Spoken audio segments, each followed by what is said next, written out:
добре. Защо? Защото имаме нужда от попълване на финансовите думи.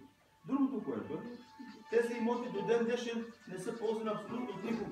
И ние, Общинския съвет, Общинска администрация, заложим за наем и за аренда такива високи параметри, които са над всички други съседни нам общини.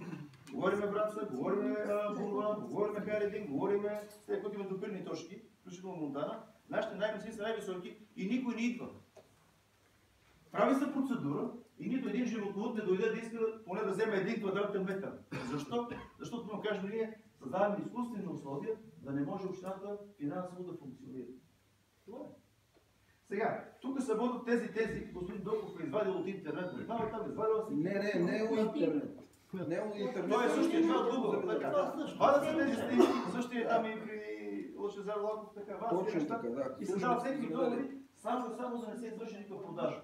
Да се спре функцията на общината, да се парят, не се продава училища, не се продават имоти, не се продава абсолютно нищо. Не се дават и подарения, не се дават под мен. Не се опитвайте да заблуждавате. Не е така. Тук, в този, като кажем, тази оценка, която е направена, този лицензиран който не е лесовът осредител, си е положил подписа. Значи отговорността е негова. Той може да се мотивира и когато господин Кирилов жали в областна администрация, когато жали в съда, тогава той ще бъде призован и ще му зададат въпроса не ние, а съдията. Ние можем да му вземем този въпрос, но той е получил се хонорара, подписал се и отговаря с своя подпис. Така че подписа не е на общинска администрация, а на самия оценител. Сега, това, което колегата толкова го е извадил, когато вие го в момента рекламирате, ами да го пусне в външното пространство да кажем на купувачите, елате бе хора, тук има 250 кубика дърва и ги купете. И тогава ще дойдат всичките купувачи да дърва. Тук не е нещо друго, заложено някакви специални условия, може да го купи единствено само Валентин Киров, Юрий Кацарски и така нататък. Некоректно изготвена оценка, господин. Така. Оценката, за втори път ви казвам, господин Киров, може да я коригираме. Може да решим оценката, залагаме минимален практик. Защото такава е практиката, бе, госпожо Коридор. Господин Кацарски, прати господин. Така че говорим в самите документи, всичко толкова ясно е разписано, стига човек само да ги прочете. Кой е вносителя, кой е оценителя, каква е процедурата и така нататък. Създаваме изкуствено, друго кажем, говорим тук здрави. Моето уважение към всички колеги, обаче тук се стремим всячески да не се прави абсолютно нищо в общината от гледна точка на финансиране. Разбира се. Господин Кирилов, благодаря ви, господин председател.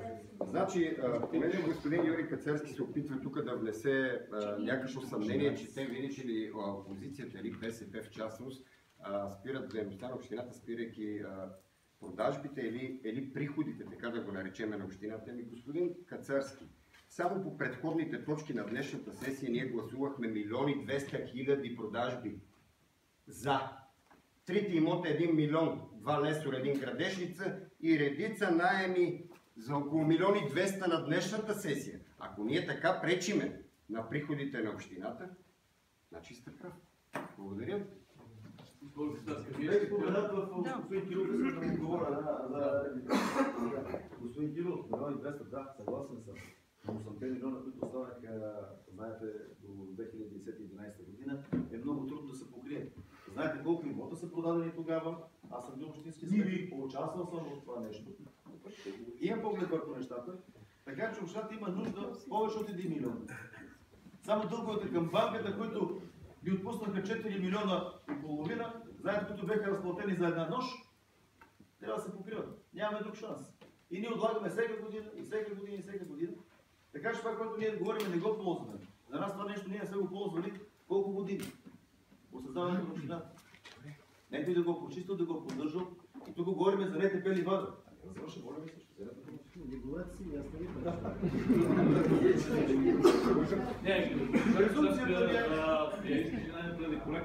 Да, имам въпрос към господин заместник.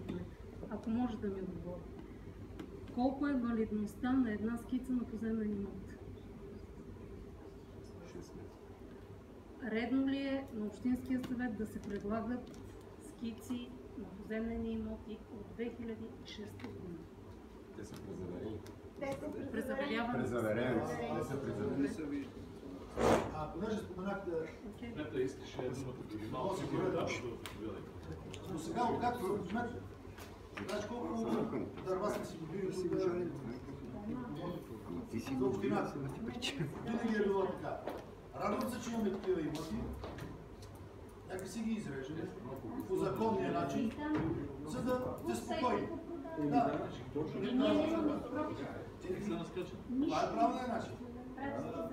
Валю излезна и кой много от неговото жена пак е ползвана за общината. И той е добивал дърва. Така че още по-добре. Точно. Цената като снижена, Тая цена нека си оставам, извинявам се. Точно това исках да потвърдя и ви благодаря, че доказахте, няма да се повтарям. Нека се добият дървата. Тази оценка да остане, защото наистина е, нали, примерно оценка, която би била атрактивна. И от тук нататък да се съпровеждат и той е прав, дори и следващия път. Нека си се внесе по надлежен начин и да се приеме. Никой не иска да спира развитието на общината, защото днес го чух. Господин Кацарски сега ще каже, чух си името. Така, поне 10 пъти, че ние спираме развитието на общината. Аз лично претендирам, че пък с действията си показвам, че работят точно за тази община и в полза на тази администрация. Аз другия път да излезете с предложение за публичната собственост за спорове тогава в този контекст. Господин Ковицки, аз поисках думата преди. Давам ви, господин Иванов. В отговор на колегата Кацарски, господин Кацарски, аз виждам така, че много се вълнувате от тези въпроси. Всъщност на мен ми възникват много въпроси, така, които мога да ги задам, но не сега. Интересно, вие така се явявате като някакъв адвокат на ръководството на общината и винаги взимате думата, за да ни убедите колко е важно едните този въпрос. Аз знам кой е подал предложението, аз мога да чета, господин Кацарски. Питам заместник кмета, може ли сега да ми ги покаже? Защото никой не е отишъл. Се оказва, че тук има някакъв друг интерес и доколкото се познаваме ние тук в тази община, кой с какво се занимава, затова на мен ми изникват тези въпроси. И аз съм тук, защото трябва да го предотвратя това нещо. Аз виждам кой го внася. Съмнение за това, че там има толкова много дървесина и тази дървесина може да отиде някъде. Окей, приемайте предложението, нека да се отреже тази дървесина, да се добие в полза на общината и да си ги взимат хората да работят. Но просто ми е интересно как точно се насочва решението на Общински съвет точно в такива имоти, които се оказва, че никой не ги е видял, се оказва, че има много дървесина. Това ми беше въпрос. Благодаря ви. Благодаря ви, господин Кацарски, право на отговор. Искам да госпожа Борисова, как казва, цитираме, те се опитват да говорим на развитие на общината. Да, вие само се опитвате, но не успявате.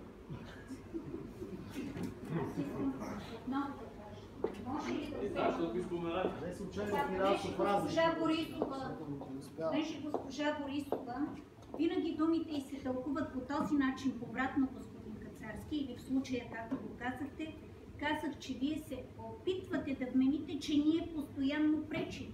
Аз не съм казала, че вие вменявате, че ние се опитваме. Нали, ако бъдем точни. И за това заявих и заявявам пред цялата зала да стане един, който може да каже, че аз работя против тази община. Благодаря, завърших. Един въпрос от мен. Веднъж ми дадох думата. Да ви питам. Вие гласувахте ли полза на общината на Лудово днес? Лично? Да, до момента съм гласувала така, както аз съм преценила, че трябва да гласувам. Подкрепила съм предложенията, които съм преценила, че трябва да бъдат подкрепени. Така че, господин Данчев, и съм го изразила, ето. Благодаря ви, господин. Предлагам да прекратим дебатите, да преминем към гласуване. Само една секунда, кмета на Галатин, да Не го бъдете. Извинявам се. Имаш... Моето мнение е, че трябва да има синхрон между общината и кметствата. Тъй като става въпрос за продажба на земи, отдаване на земи под наем и така нататък. Сега за Галатин земята, която ще се отдава под наем, тя е някъде към 160 декара, но това са парцели, които са от 300 квадратни метра до 5-6 декара, най-големи, така да се каже. Това са парчета, които са разпръснати покрай селото и които в момента се работят. Просто само трябва да се отиде да се провери кои работят тая земя. Също да се отнася и за други парчета, там има 2 парчета по 43 декара. Тя общо тая земя, която искате сега да се отдава под найем, е някъде към 250 декара и се работи. Ще ви дам думата след в точка разлика. Това го приключихме преди броени минути. Сега сме на другата. Не, става въпрос и за гората. Второ предложение за прекратяване на дебати, който е съгласен, моля да се раздели на ръка. Против? Въздържали се няма.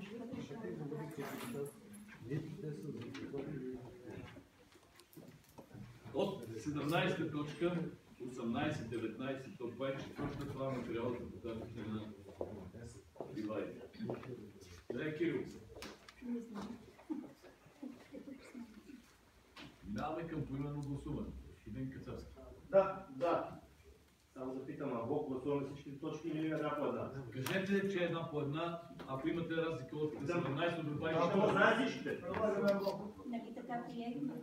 И само украсяваме. От 17 до 24 точка са 8 точки за Ривай. За. Не. Въздържал се. Против. Против. Да. За протокола. За точка разни.